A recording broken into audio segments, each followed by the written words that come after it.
Hey guys. Okay, so I wanted to make this video really quickly after the first episode of the final season of Supergirl. It was the season finale last night on the CW, and I think from what I've seen it was kind of largely, it went down well. I mean, I wasn't as taken with it as others, but I'm not really surprised because I have checked out of this story. The whole show, I've checked out of it. I'm not emotionally invested. I am just hanging on. I am watching it to demonstrate to myself how not to write and how not to treat fans. Seems to be working for me so far. None of my fans hate me. Last night was the first episode. And what I basically think about this episode is it was entitled Rebirth, but it should have been called The Continued Queerbaiting. Let's face it, that's what it is. And Casual Stalking from Chilly Willy. Okay. Now, after a year of being told by numerous writers on that wonderful, wonderful writers' room that, they have no idea what queerbaiting is, and if they did, they would not partake of such a thing. But they don't know what queerbaiting is, and they don't know why people are saying that Supercorp is being queerbaited. They don't know. And then various other writers jumping in and being like, hey, stop sexualizing women, and then sexualizing women themselves. So, double standards. Perhaps it's okay for straight men to sexualize lesbians, but not lesbians. They can't do it. I'm sorry, we are not allowed to do that.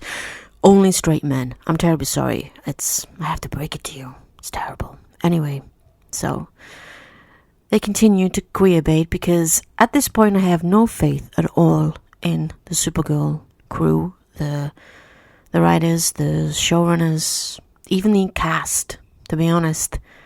How many times have they said something's going to happen, or don't worry, and then actually we should have been worried all along? Because I feel like the actors don't really have much say. They don't have, because at the end of the day, what they film isn't necessarily what's going to go in. It's edited a lot. So continual queerbait, because let's face it, at this point, the whole episode was, if Lena was a man, they would have made out in this episode. I'm sorry, but it's true. Okay, and then we have Chilly Willy, who I have read reviews of this episode, and nobody mentions Chilly Willy. William Day, Chilly Willy, the British guy. Yeah, okay, so Kara's going to the Phantom Zone, and William is like, finds out after that she's gone, and he's like, what? She never even told me she was going anywhere. Yeah, there's a reason for that, William. Chilly Willy. She doesn't give a about you. Because she only said yes to dating you because you put pressure on her, because you kept pestering her, because you wouldn't leave her alone. You kept trying to convince her that you were a really nice guy, which is not something that nice guys do, so... And then had some bizarre stalking instinct,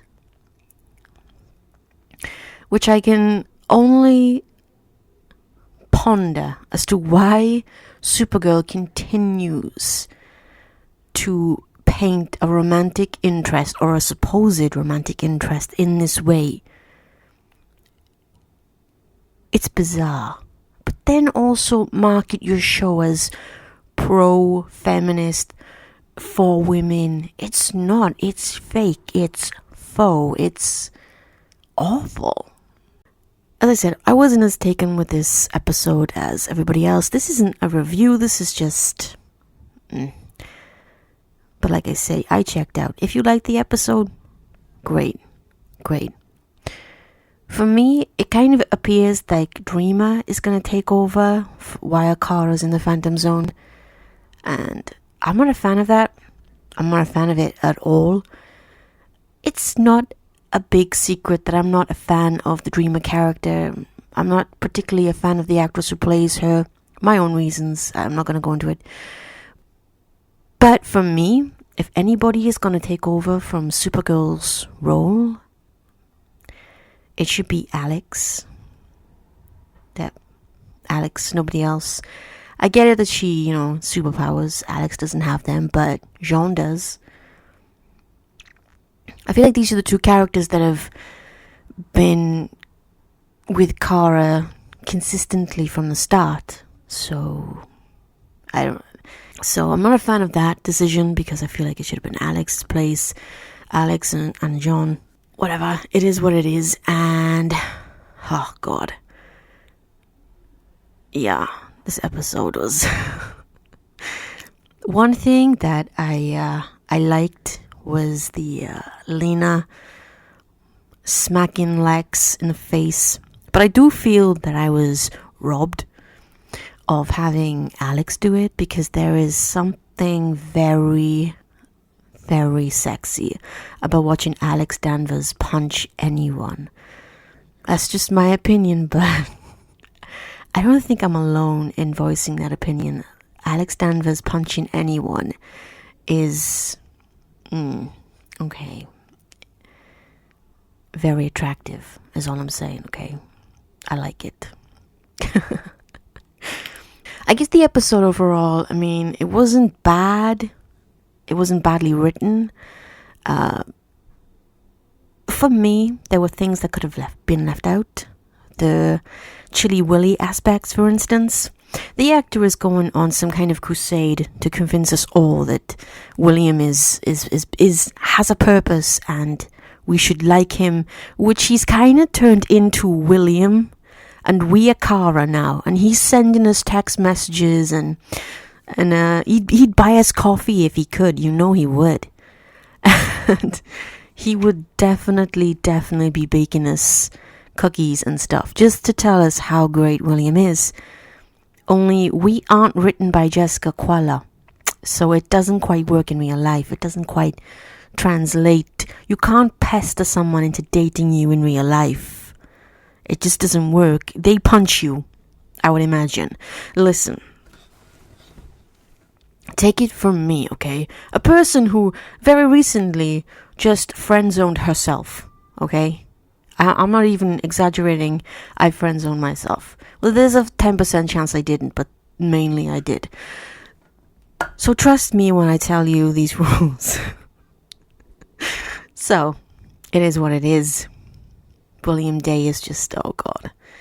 But it's kind of alarming that the actor doesn't seem to know how to separate himself from the role. This character universally is not well liked at all, and by anyone. This is not just shippers. This is not just, a bunch of really horrible gay women who hate all men. This is everyone who watches this show just don't like William Day. The only people that I've actually seen like William Day are the ones who hate Supercorp and feel like they're doing something by being contrary and liking William, which doesn't make any sense, but it's their prerogative, I guess, to do what they want. I can't remember when it was because time is irrelevant anymore, but it was about in the summer last year.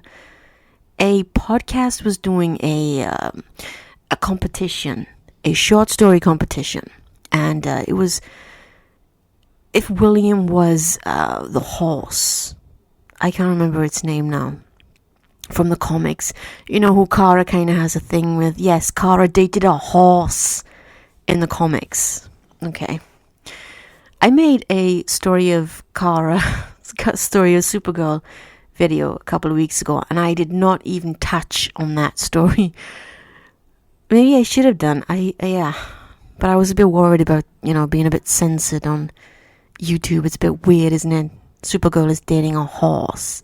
She's fantasizing about a horse. Ugh. Anyway, so this podcast basically admitted that the only reason they could stand William was if they thought of him as a horse. I'm not making that up. That's a real thing that happened. That is a real thing that happened. But this isn't the first time that there's been, a well-received first episode. And then Supergirl, as always, really kind of throw it in the bin. Just set fire to it, ignite it, ruin it. Oh, I hate this show. So, I can't think of anything else to say about this episode. I really enjoyed the Lena content because I love Lena, and she's one of my favorite characters. I like morally grey, complex, imperfect characters. I find them interesting. I find them exciting. I find that they engage my attention more. And it's kind of why I love Alex Danvers too. She also is like morally grey, and we never really talk about Alex and her morally grey stance on anything. She just steamrolls into everything and uses her fists. I like a girl like that. In film, in TV world. One thing that people are begging for, and I've seen in reviews, is a Alex Danvers baby. Please no. This is just not a good storyline. I know it's the last season, but it's just not a good storyline at all. It doesn't make any sense. Alex still has big problems. She still hasn't gotten help for her alcohol addiction, and yes, Alex Danvers has an alcohol addiction. She has an alcoholic problem. She is an alcoholic. She has an alcohol problem. She hasn't even sorted that out yet. Come to the fact that they don't really pay the relationship she has with Kelly any kind of due at all. I imagine they film a lot of scenes, but they don't put a lot in. They edit a lot out. It's kind of the stereotype, I guess.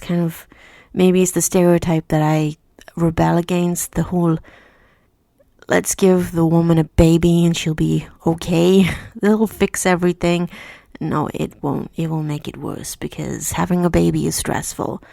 And with Alex's problems, she won't be able to cope with it. And probably best to get her into therapy, and or get them all into therapy, to be honest. And Alcoholics Anonymous for Alex, and just get everyone into therapy though. All of them. Jesus, they've all got trauma. Nobody addresses it. No one. Lex is Lex.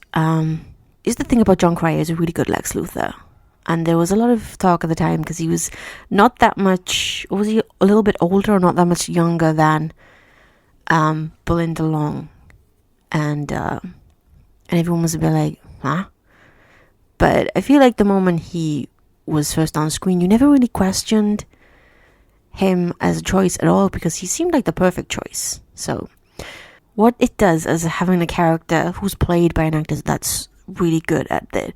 It kind of masks the sociopathic tendencies and the psychotic nature that Lex Luthor has.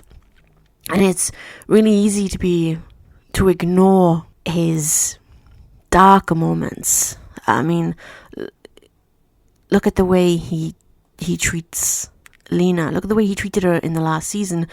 If I'm looking back to the diary that he wrote about Lena and how he wanted to control her, make her submissive, break her.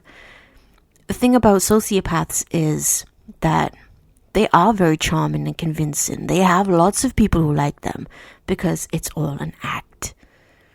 And that is Lex Luthor in a nutshell. So a lot of people are very pro Lex and anti Lena, which is odd. But we know those people are crazies. At least Lena got to punch him, so that's kind of revenge. But as I said, I was robbed. I was really robbed of seeing Alex do that.